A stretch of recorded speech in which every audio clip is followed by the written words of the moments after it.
Shalom, shalom, shalom, this beautiful Pastor. Yeah, hope you can all see me. Greetings. Yes, greetings. I hope you can all see me. I'm trying to get my system up. Just type your name where you're watching me from. Where you're watching me from. Make sure you share to 10 people. Those of you that you want prophecies, make sure you share. Yes, type your name where you're watching me from.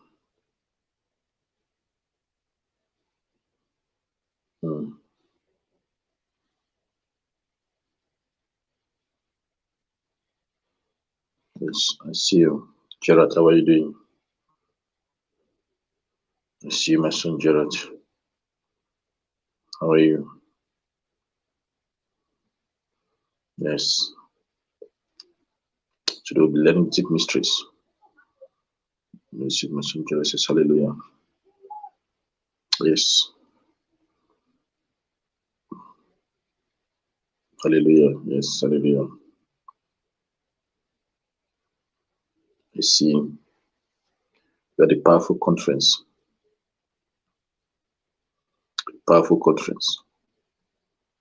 And that conference, a lot of things happened. That's a change. I'm seeing those of you that you have not gotten this black anointed beast. Make sure you get your black anointed beast. Make sure you share your one-on-one to get your black anointed beast. Yes.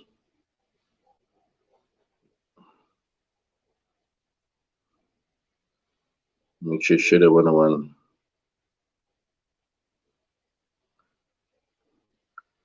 Yes, I see Maluta Toko. How are you?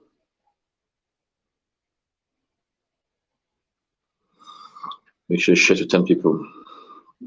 Notify them that join me online. Greetings, yes, greetings, my daughter. I'm seeing your message. I'm seeing your messages.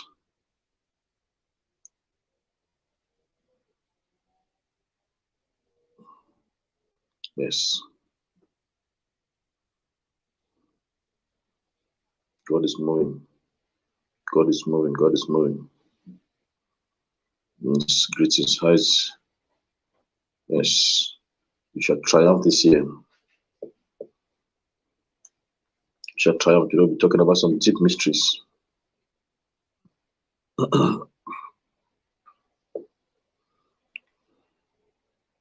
Shall be talking about some deep prophetic things.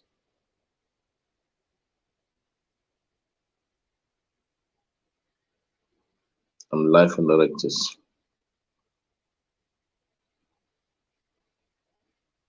Deep prophetic things.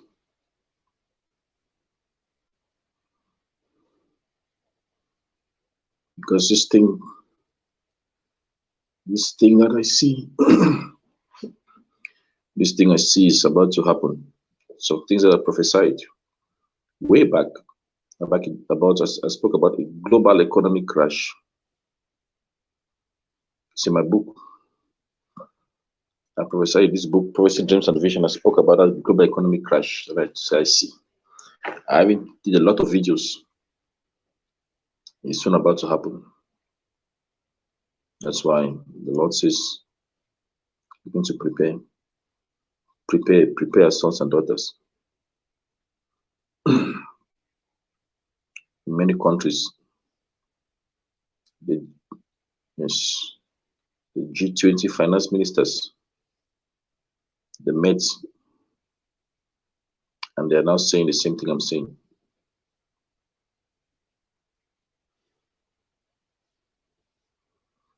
They're saying the same thing. This message today will change you, will elevate you to another level, it will give you wisdom.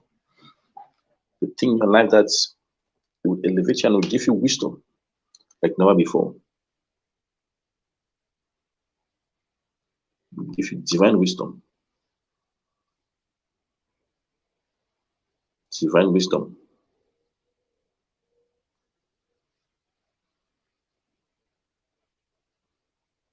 Mm.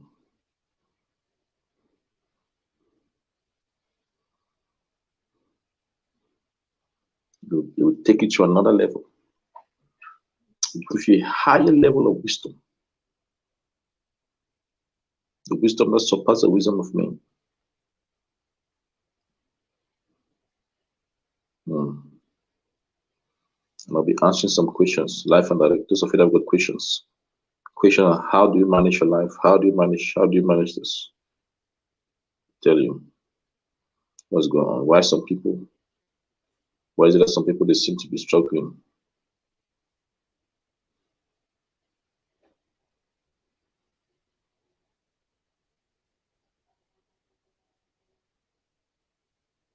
Mm.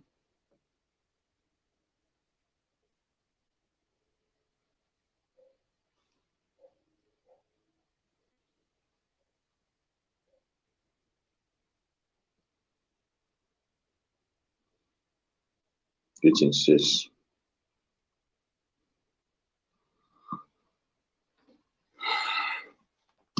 This is my daughter Connie. How are you? Mm.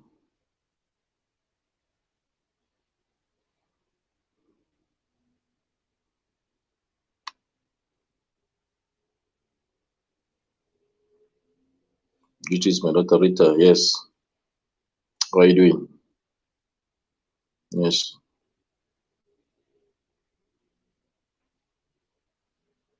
I see my daughter. I see my daughter Rita. Yes. God bless you. Shalom. See your messages. This message will catapult you to another level.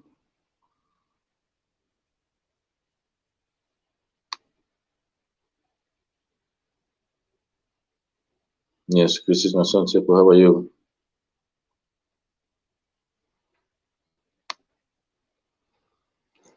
This message will catapult you. Make sure you share.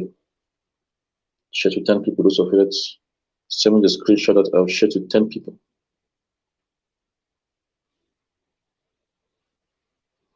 Share to 10 people.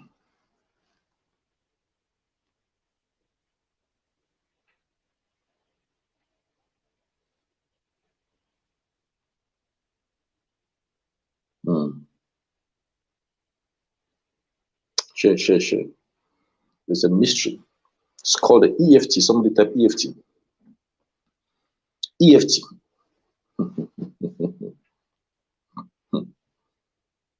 The EFT. Mm.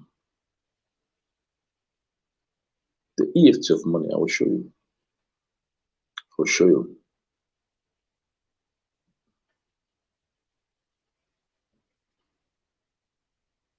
Somebody type EFT. I don't know what's online. They type EFT. EFT. The EFT. Please, my Lord, the EFT of money. Yes. The mystery of the EFT of money. Yes. I'm good, my daughter. Yes. Greetings. Yes. I'm good. Yes. Yes, my daughter Rita. Yes. I'm working on your song. I'm working on your song. Greetings. I'm working on it. Some of you make sure you share it. Yes. I don't know what's there in that conference. I don't know what attended that conference.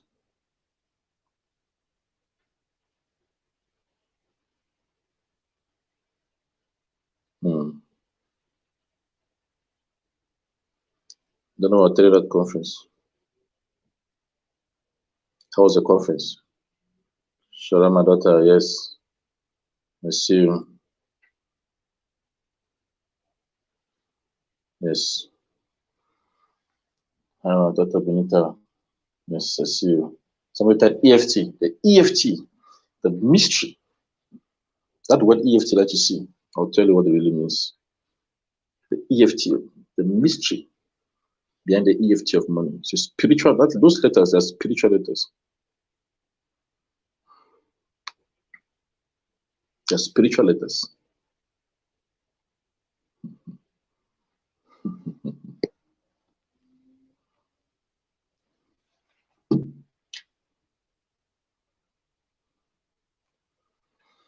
I told you when God gave the Torah. Yes, Jivuya, how are you? Yes, my daughter. When God gave the Torah, the written word, the written Torah, there's a portion that's written. There's a portion that explains why it is written, was written. There's a place, a portion.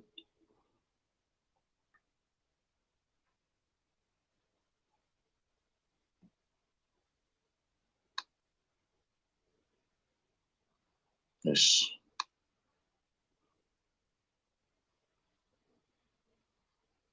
You see, it's a written part, okay, which is what people see.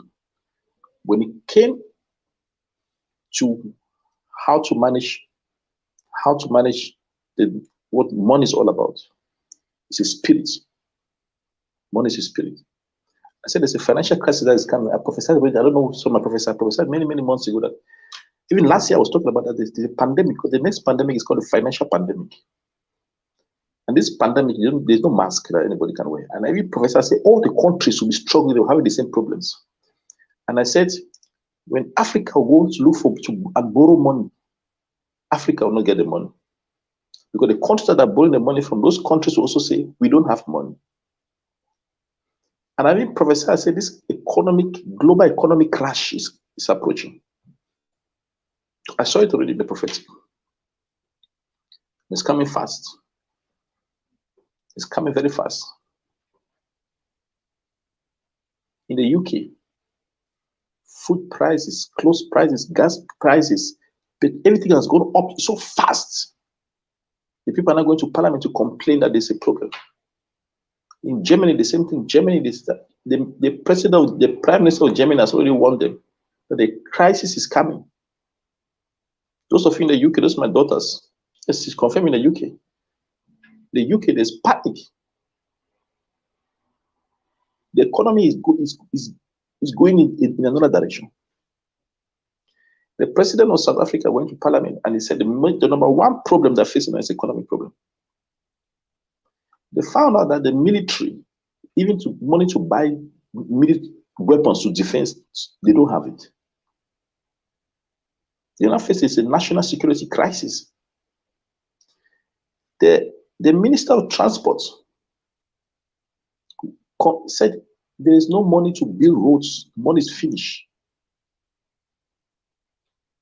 Because the money that was supposed to be built to build, they're not using that money to go and pay money debts that they own, the country owes. I talk about a global crisis. Not only in Africa, in the United States. That's why this is very important to prepare you. The mystery about money is a spirit. It's not, and I see some people talk about this, that it's a spirit. It's not like how you think. It's not how you think. What you're going to learn today is too big. The revelation you're going to gather is too big. The EFT, stable EFT. It's too big. That's to go over like 3 days. Some of you prepare. Be blessed. I told you darkness will be darker this year of the Shekinah glory. Amen.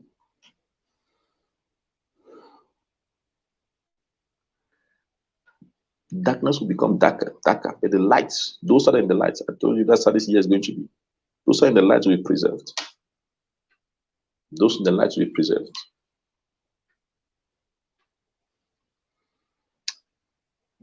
The revelation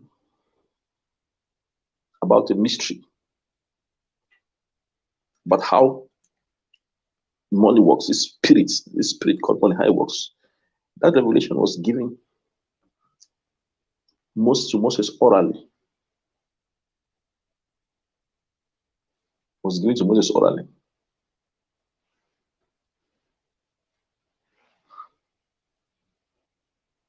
And remember, in those days, the people that serve God, the days of Pharaohs, in those days, the people that served God in Egypt, they were slaves. They didn't understand anything. And they had to pay them. Small amount of money, shekels, are very small. But, and they still suffered. They still suffered. And when Moses came down, he saw the building statue, worshiping other gods. That was the first time Moses gave them a small glimpse of the revelation of money. And I'll type that verse here, you see. It says in Exodus chapter 30, verse 30. Exodus 30, verse 30. It says something. Yes.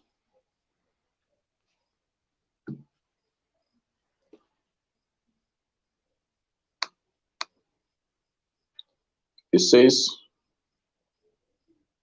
what's that verse now?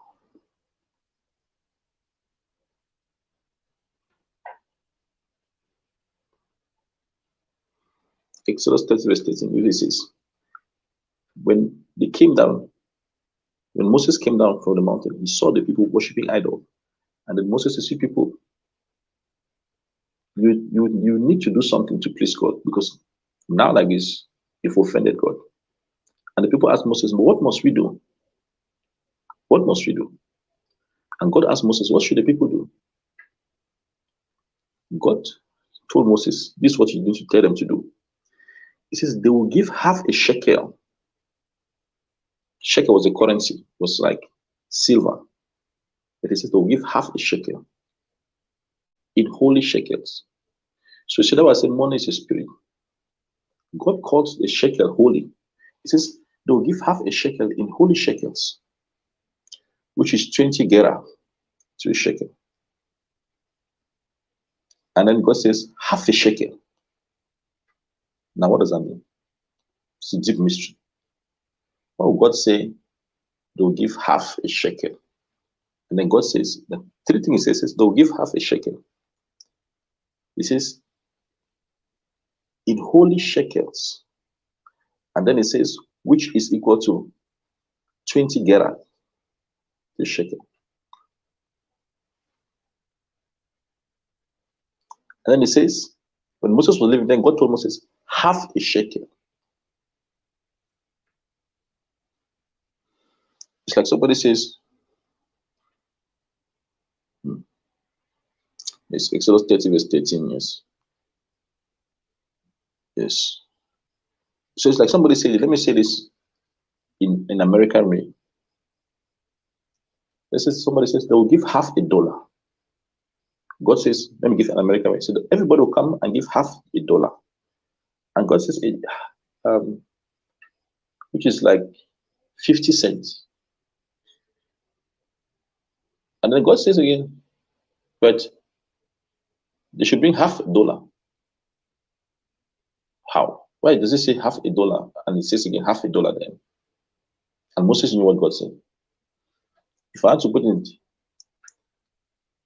in British, in the UK currency, God is like saying, God says, tell them to give half a pound. And a pound is 50, half a pound is 50 pence. But God says, no, they should give half pound. Half a pound. Half a pound. It's like rands. They say, God says, give 1 rand, give half rand. But God says, but remember, half rand is like 50 cents. But no, they should come with half rand and give.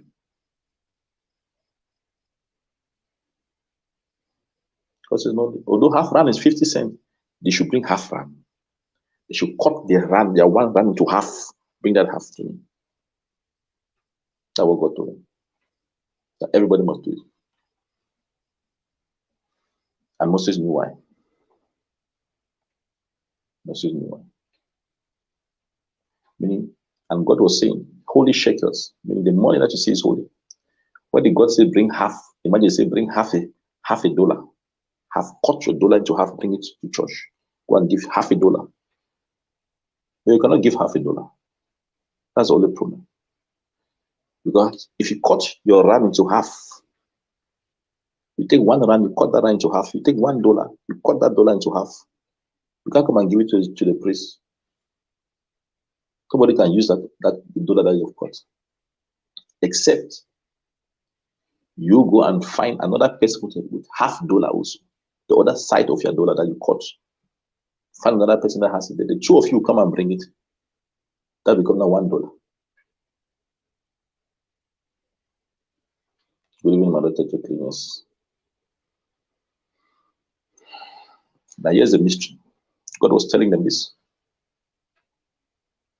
Money is a spirit. It is holy. But the way you need to bring it to me, it's not about you coming to give me. It's about you looking out for another person. So when they came to the synagogue or to the church, each person was looking for who has my other half? Who has the other half? So the purpose was not about the money. The purpose was about the other people, the other person. So the teaching of the mysteries of money.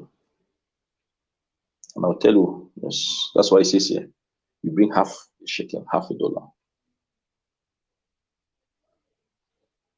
It means go and find the other person that's got your half and bring that person and bring it. The two of you must come with this half, you bring the two half together. The priest will seal the two half together, become one.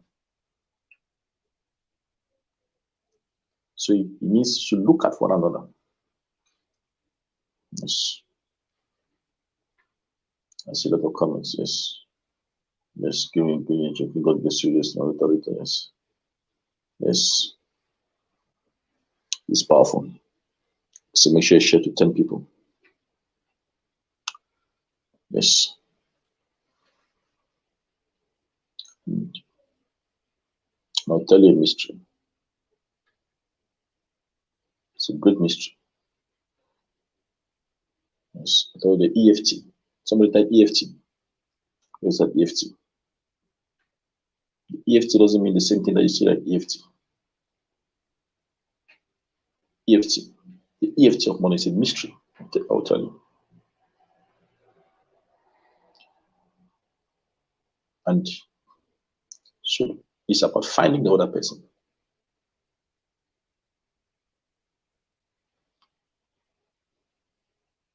As people ask me, is it good to want more money? Is it to want more? You want more?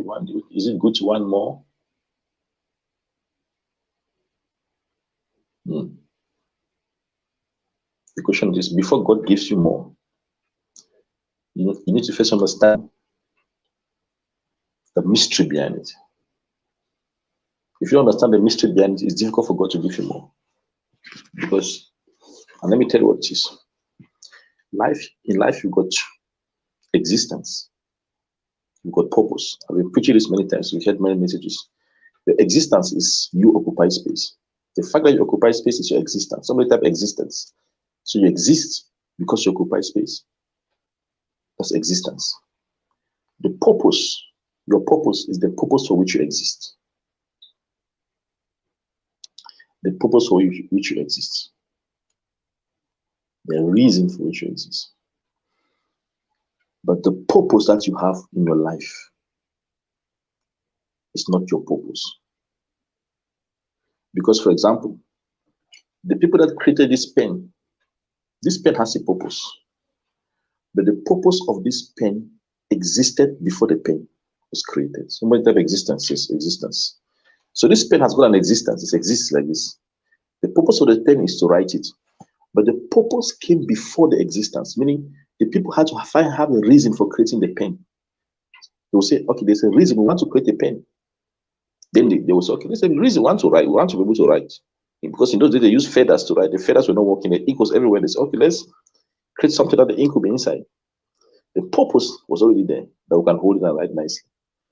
But the purpose came before the pen was created. And after they found the purpose, they said, okay, let's create a pen now. Meaning, although this pen has a purpose, the purpose of this pen, somebody type purpose, the purpose of this pen came before this pen ever existed. And the purpose of this pen was determined by somebody that is not this pen. So this pen did not determine its purpose. The people that wanted to write and were using feathers, and the feathers were not working. They're the ones that say, let's just make a pen now. A pen that we can write nicely, nicely, and the ink will not be scattered everywhere. So this, although this purpose pen is for writing, but it was determined by another person, not the pen. Yes, it's true. Yes, that's your purpose, Jacqueline. The purpose of your life was determined before you were created. So although you have a purpose, which is the purpose to make this earth holy, but that purpose is not even your purpose. It came from God. Although now it looks like your purpose because you say it's my purpose, but it's actually God's purpose. That's the reason why He created you. Shalom, Adada Roots, how are you? I know He's getting it. Don't know I should go deeper. So you don't really have a purpose. It's God's purpose that He gave you that day. I want to make the earth holy. Okay, let me create man. Let me create man. Create man to make the earth, to make this earth holy. I've built everything has been built and like we made you. But that the reason for which you were created, which is your purpose, was not determined by you. It came from God. So that's why God will want to bless you, because He wants His purpose to be achieved. He wants His purpose to be achieved. So if you pray, God, are you gonna bless me? God says, of course I want to bless you. How? Because I'm the one that created you for a reason. There's a reason I put you to make this earth holy.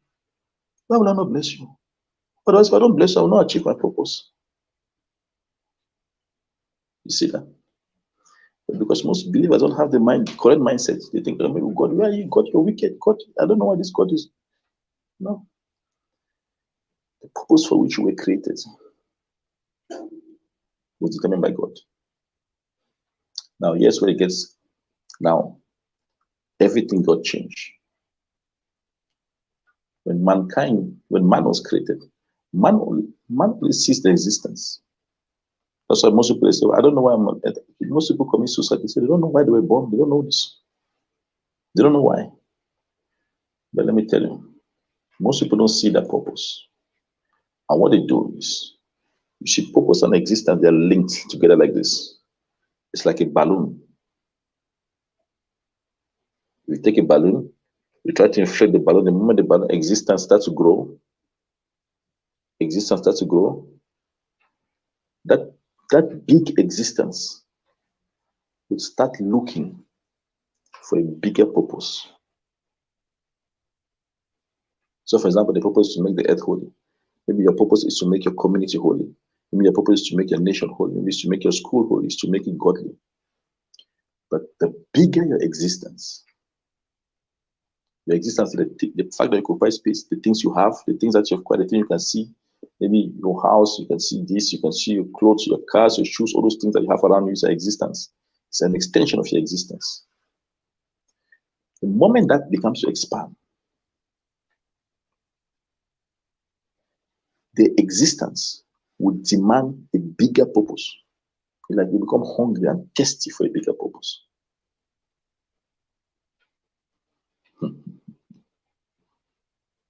I know it's following me. EFT, yes.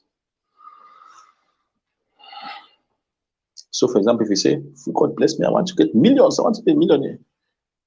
God knows if I bless this man with a millionaire, he becomes overnight millionaire. That big thing that you see will demand a bigger purpose. And if you cannot achieve that purpose, you become more depressed. You can even die. Because the existence is expanding and it's demanding a bigger purpose to do something more, to make something more for. And if it doesn't achieve it, it becomes so sad. That's why I see a lot of people are depressed. You see people that sometimes don't look at people and you see them maybe drive nice cars, sitting in big houses. You think, oh, these people are they're enjoying, no? Somebody don't sleep at night. Because existence always demands purpose that's equivalent to it. The bigger existence, it starts to demand a bigger purpose. And if you cannot achieve a bigger purpose, it leads to depression. It leads to suicide.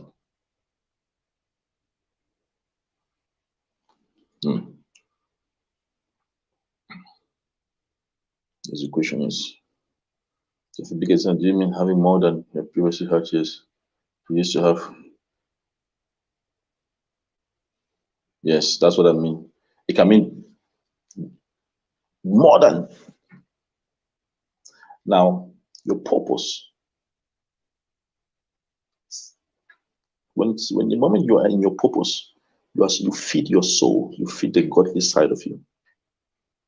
Okay. That's why people they can be having all the money, but you see them, they're so sad. You meet them, they're so angry, they're so bitter. They say, why is this man so angry? You see, go to the villages, go and see an old mama, maybe he has a small farm. The garden is working, his garden, his cabbages are growing, his things in the garden is fine. So the mama is living long. They go to the city, see a person that is sitting in a mansion. Every day he's taking tablets, he's drinking tablets every day. If you don't drink tablets, heart attack. So what's going on? I thought this man in the city was having a lavish life, he was living good, he was fine. Only to discover that this man is almost dying.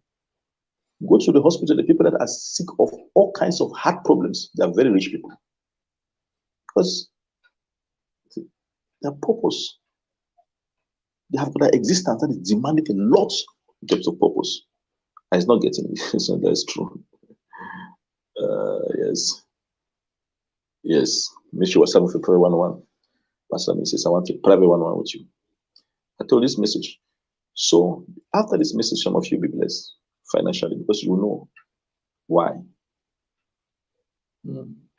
Why? Because if you don't know why should God bless you more, God will not bless you. God can kill you.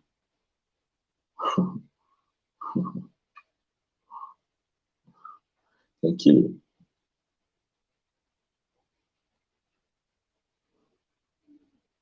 So I see some people. Okay. I mean, so when you start to pray, your prayer will be different. You will not ask God just to go, God, give me this. I want to buy a big house. I want to buy 10 houses. I want to build a business. I want to get a bigger job. I want to get more pay. No, you pray differently. You say, God, I want to achieve my purpose. Bless me.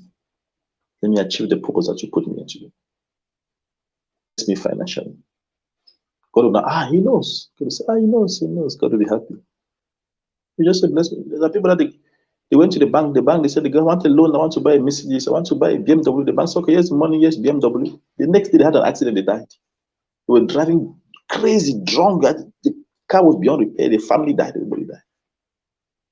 Because they had a BMW, they didn't know their purpose. So they thought the BMW was to go and party and drink. They went crazy. They died. And sometimes those people, when God said that, God will say, you'll not get that BMW. Once you find your purpose. It's very important. The EFT is a mystery of money. I know EFT means, EFT, electronic fund transfer, but I don't know what it means spiritually. The EFT of money, the first letter E, somebody tell better, E means effort. Effort. Somebody tell effort. Letter E, effort. That's the first E in EFT. The second is letter F. It's E, effort.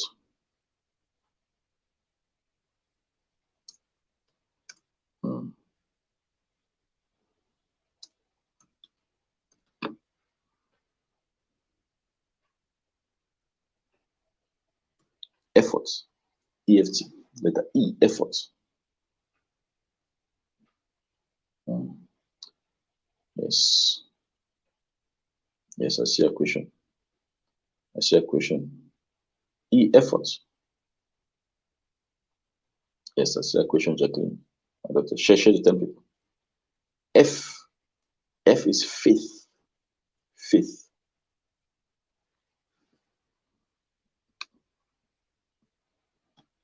Somebody type faith. Yes.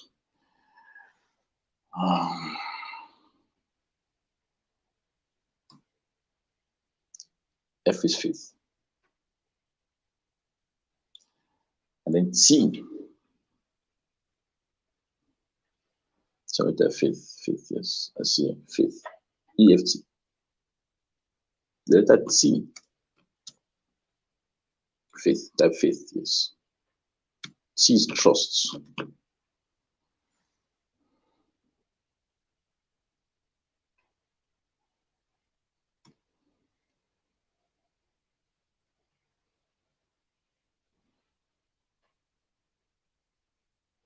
Trust.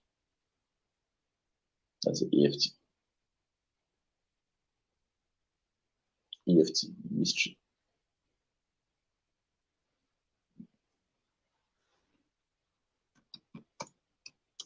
Yes.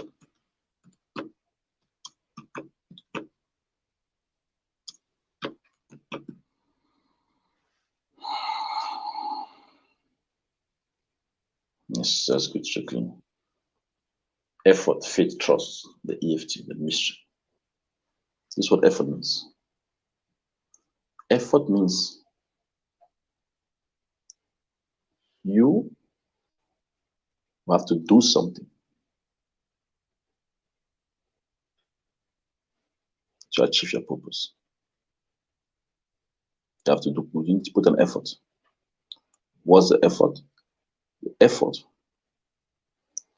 is either the time you put, the energy you put towards something, the knowledge you put towards something, whatever you're doing, that effort that you're putting,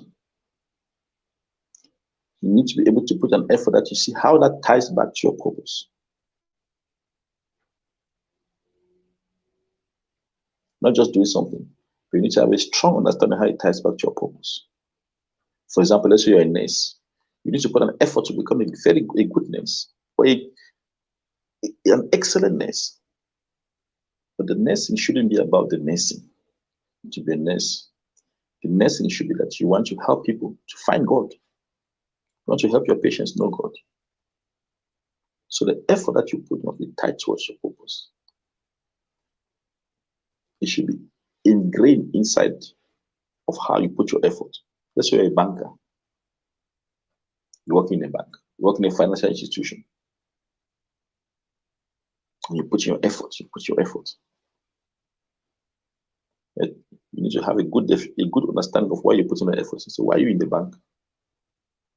In the bank because you want to help people be financially sustainable, so they can achieve God's purpose, so they can do things for God, so they can make the earth holy, so they can make this world better, so they can fix the broken things around this world. In performing your effort, you have a good grasp of how that links back to the purpose. If you're just doing it for the sake of doing it, you'll just be moving from one job to the next job, this job to the next job, because you don't know. And it's hard to be satisfied. And you get to a point where you'll not be able to even do what you're doing because you'll be doing it, but you feel like it's a punishment. Some people, they go to work every day, they feel like it's punishment. Those are the people that say they call in sick every time. They say, why are you not coming to work? I'm sick, but I'm not sick. Because the environment feels like it's like prison. You need to put an effort. You put an effort. There was a rabbi that was a very very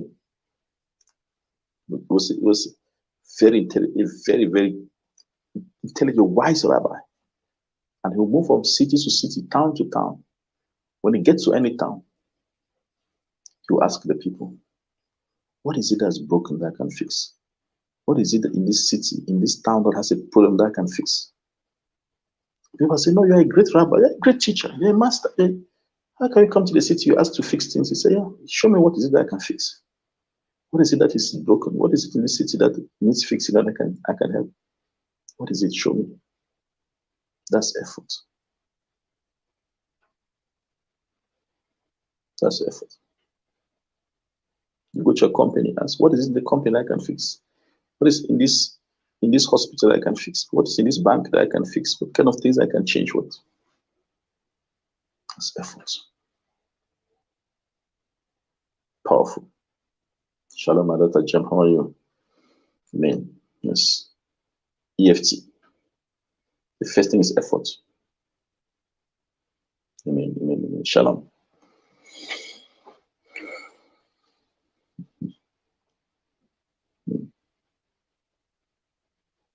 Every day.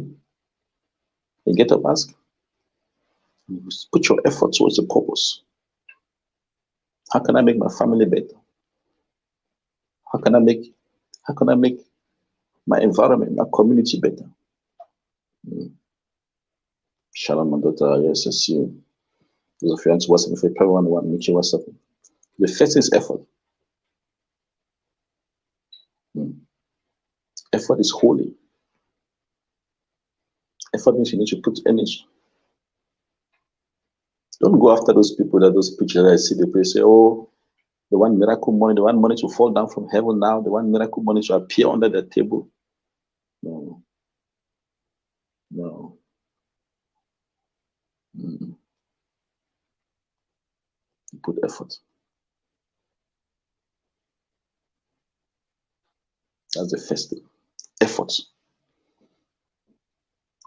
Fixing something, making the earth holy. All those things, they say money going to fall down from heaven. Money is going to come under your bed in the night. That's not godly. Yes. That's not godly.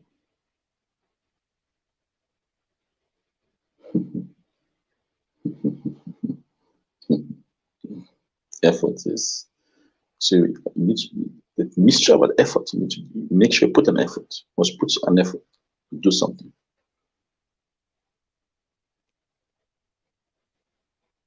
And when you put your effort, that effort needs to be linked back to your purpose. You must have a good grasp. Maybe you're working as a cleaner. Maybe you're working as somebody that is cleaning in the office. The effort that you put in cleaning, at the back of the spirit, your cleaning work should be that the reason you're doing cleaning is because you want to make this office better. You want to create an environment that's conducive for the Spirit of God to move. You want to make this company look clean so that the company, people can come there and talk about God and talk about the things of God and make it beautiful. That's the effort.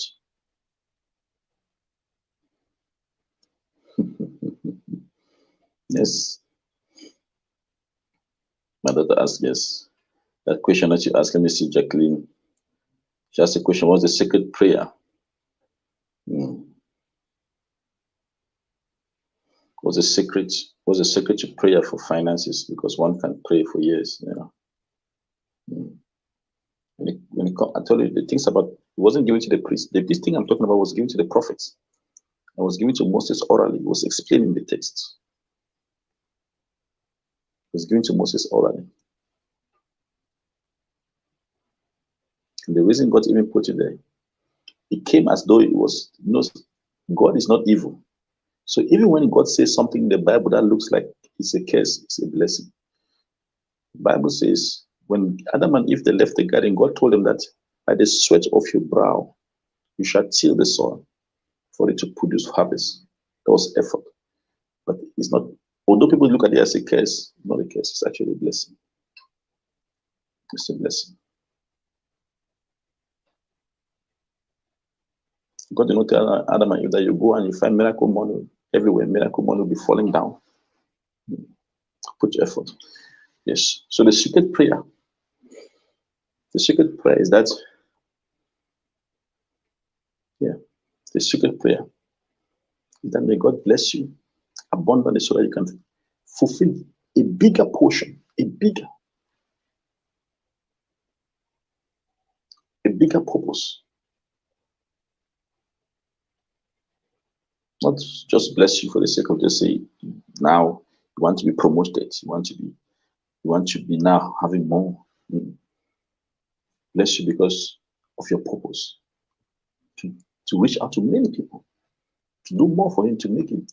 If you're in school, maybe you make a school better. You want to make a school godly. You want to make it holy. You want to bring heaven on earth.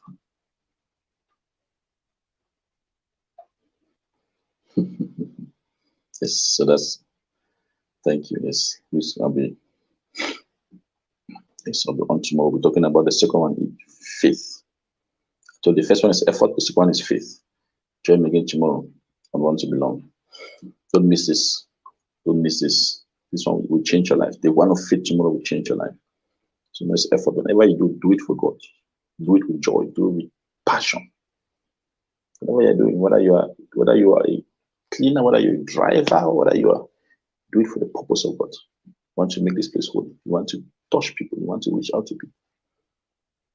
You want to make heaven become like earth. I told you there's a time heaven will become holier than earth, because heaven was created because of the earth. That's why heaven was created.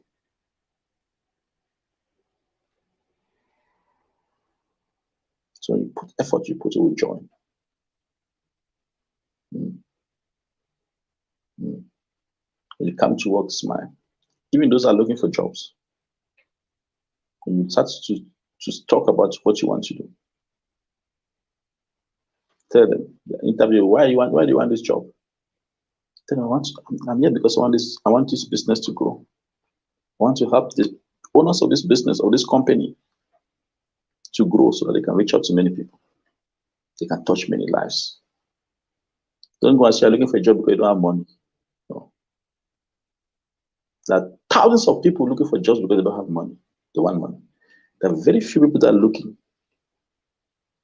to make a company grow, to help the company to expand so they can reach out to many people. Everybody's out, millions of people out there say that they want money. Why do you want this job? Because I don't have money. Everybody will come and say that. Whatever, when you say something that is different, you get the job.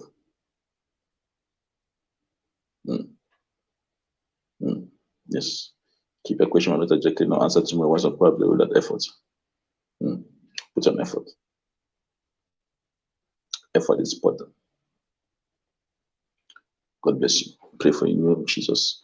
Tomorrow we'll talk about faith. Faith. Because effort is on itself is not enough. It's not enough. You need effort, you need faith, you need trust. Those three things must go together. God bless you. Amen.